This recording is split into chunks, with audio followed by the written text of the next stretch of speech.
Hey, we're going to move a tiny house today. This is 20, also lovingly known as the Ritz-Carlston.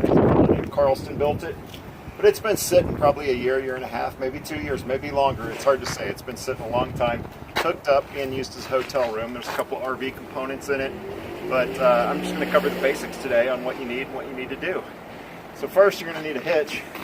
You want to look right here and see what size ball it is, a 2-inch ball, and then you want to come over here to the trailer and make sure that where it's stamped on here that it's a 2-inch ball as well. I can't see the stamp, but I'm going to find it. Don't worry about it. Look at the 2-inch ball. Then you want to get a can of your favorite lube and start lubing all the components to let it kind of soak into the metal.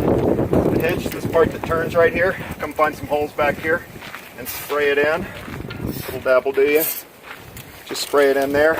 On these moving components right here, you want to spray a little bit in there. Get all that juicy up in the bottom here so it moves around the hitch, everything that's dried out. We do have the toe chains. We're not going to go far, but you do want to check and make sure your toe chains look good. Wait, Before you go any further, okay. Did you really expect me to have a straight face while you were talking about lubing it up and squirting it in holes?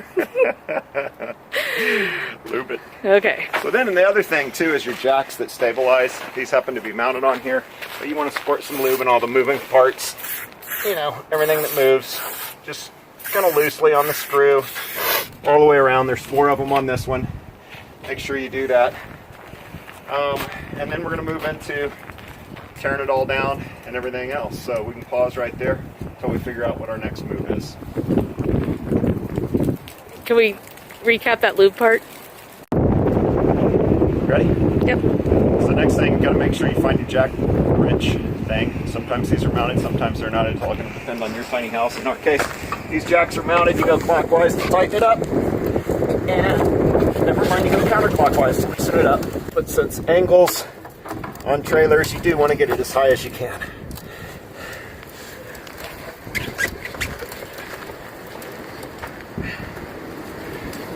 And because the tires have been sitting so long, you want to run over less. Get all your blocks out of there.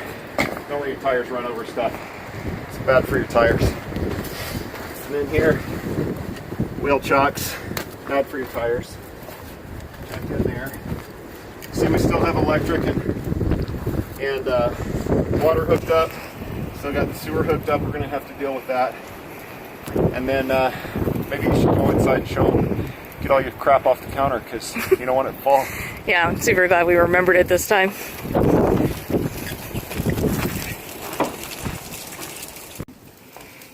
So inside the tiny house, I've gone ahead and taken all this stuff, even though we're just moving it around the paved or unpaved road here. I went ahead and just took stuff off the counter just because these things are not cheap and I'd hate for my microwave to be falling on top of that, cracking that, and rolling off the counter. So simple things I just leave up there, secure everything on the floor since we're going a short distance. If we were towing this any farther, I'd probably put these in boxes and probably the back of the pickup truck. So ladders are secured. The barn door will slide open a little bit, but again, if I was traveling farther distances, I would be locking that down. We're just going around the corner. So this one has an RV flush toilet set up, and I've filled it up, and I'm about to go outside and do a couple of runs of filling it up, flushing it out for all the solids and stuff, just because it's a good time to do that. So everything else is pretty much secured on the floor in cabinets. I went ahead and pulled off some of our artwork off the walls just in case we hit a pothole or anything else that might, throw something around. So I'm going to go outside.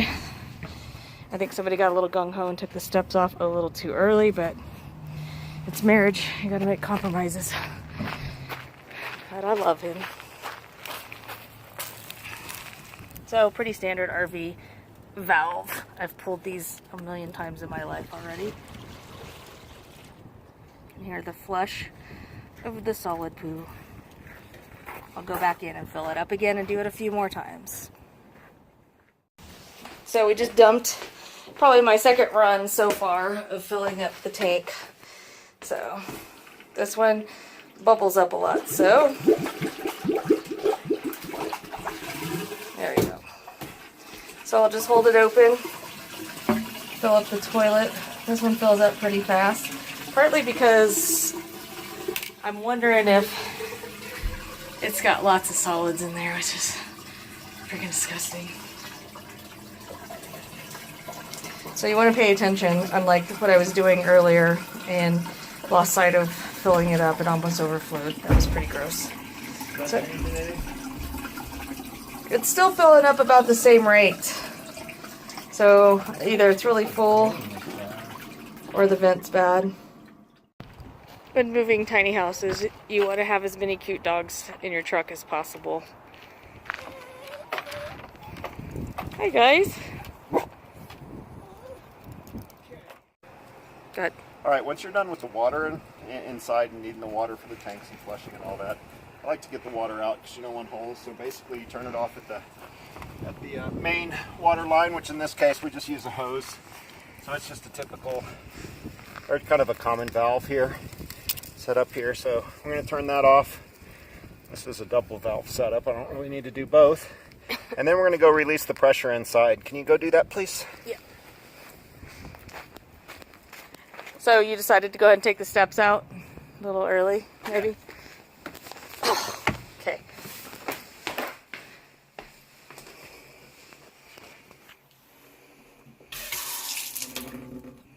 Your pressure has been relieved.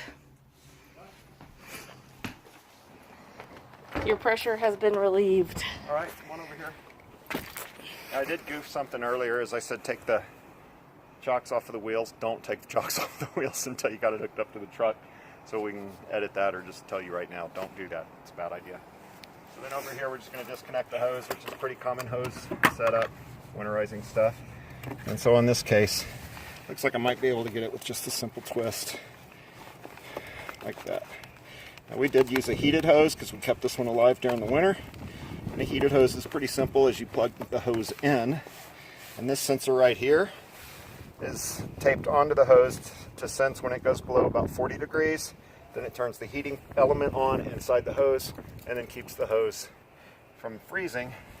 And in this case, you almost have to do the heated hose because this will freeze right up to where it enters the unit. Some other houses make it to where it goes under the unit. And then since this is a sanitary situation, you want to put your plug in there if you got one and keep your dirty fingers and everything sanitary. And that should work right there. In this case, we'll put the keys in my pocket. Now on the electric, it's another tip that I have that I've always learned is you don't just pull the electric. I would highly recommend you go to the breaker out here because you've got converters and inverters and all kinds of electronic stuff that can be really sensitive, refrigeration and such. So if I just yank it, it just kind of pops it. And so basically, I always flip the breaker. The breaker for my 30 amp is here. I always turn it off. I'm in the habit of turning them all off so you don't have to deal with it. So once it's off at the breaker, that's a nice clean shutdown. Won't arc or anything. And you can pull it out. Now you got your electric undone. You got your water undone. Next we're going to work on the sewer bed. Good? Alright, so now we're going to disconnect the sewer, which is always connected in multiple different ways. I think Jen was showing you.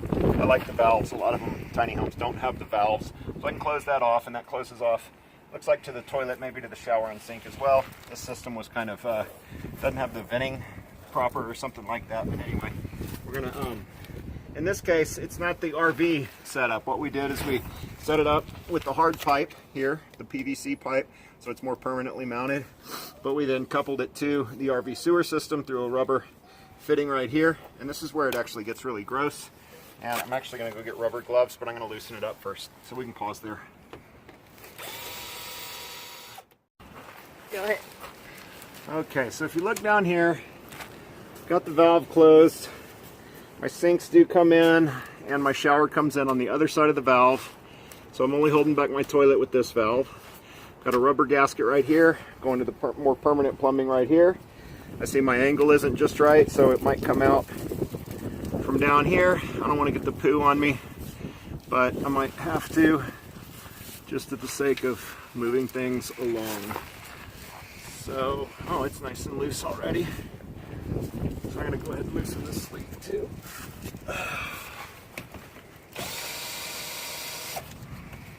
Well, I'm not cool with getting the poo on me, so you give me a holler and I'll be happy to jump back. Alright, well it's already loose, so I think the poo would be getting on us already.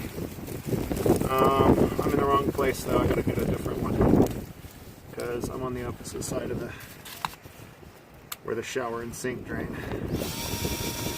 I'm gonna tighten those suckers back up, not get the poo on me from here.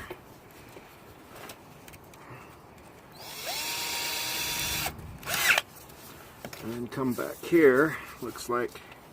Also, what we did is heat tape, so I'm actually going to pull this off first because it's. I'm going to leave some of this plumbing here, and other pieces of this plumbing are not.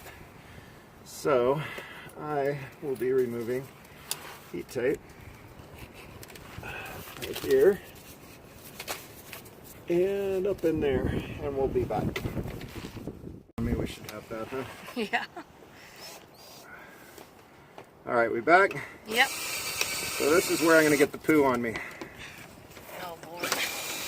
Let me get my quick release stance. Okay, go Quick release stance, yeah, as I'm down here on the ground.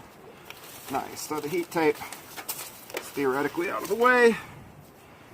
And there's the poo. Look at that. You see it? Yep. You catching the poo? The getting poo's it. going to I'm get getting all on of us. it. Okay, here's the poo. Get up there I'm in the going poo. to get all of it. All right, now let's see if we can come down. God, and here's where it usually splashes. There Oh, it is. jeez. There it is. There's the poo. You should not do that. We may not be able to put that on. It is more of a gray water though, really, because we flushed it so many times. But no turds. No turds, and it's actually running really clear. Yeah, that's a good thing. Yeah. So technically we should probably have a bucket and some sort of thing there and capture it, send it to the waste treatment facility and run it down through the sewage lines. And don't call the EPA, but they ain't around anymore anyway, right? Yeah. This is a good time to be doing this kind of stuff. Oh, it's just that's why you don't want some engine disgusting. And this tire actually just moved a little bit. Look at that. Yep. So that is why you have to make sure you keep chalked until you get the right stuff in there. Put the truck on the trailer. So basically I'm disconnected at this point, and what I'm going to do before I hook it up to the truck and start all that movement is I'm going to take a good look underneath and see if there's anything I'm going to run over. I'm going to check for screws around. I'm going to see if anything's going to bottom out. But basically that means climb up under the trailer on all four sides and just look for any dangers or risks, anything that I'm going to run over. And those are the stairs that we probably could have left up a little bit longer for his wife.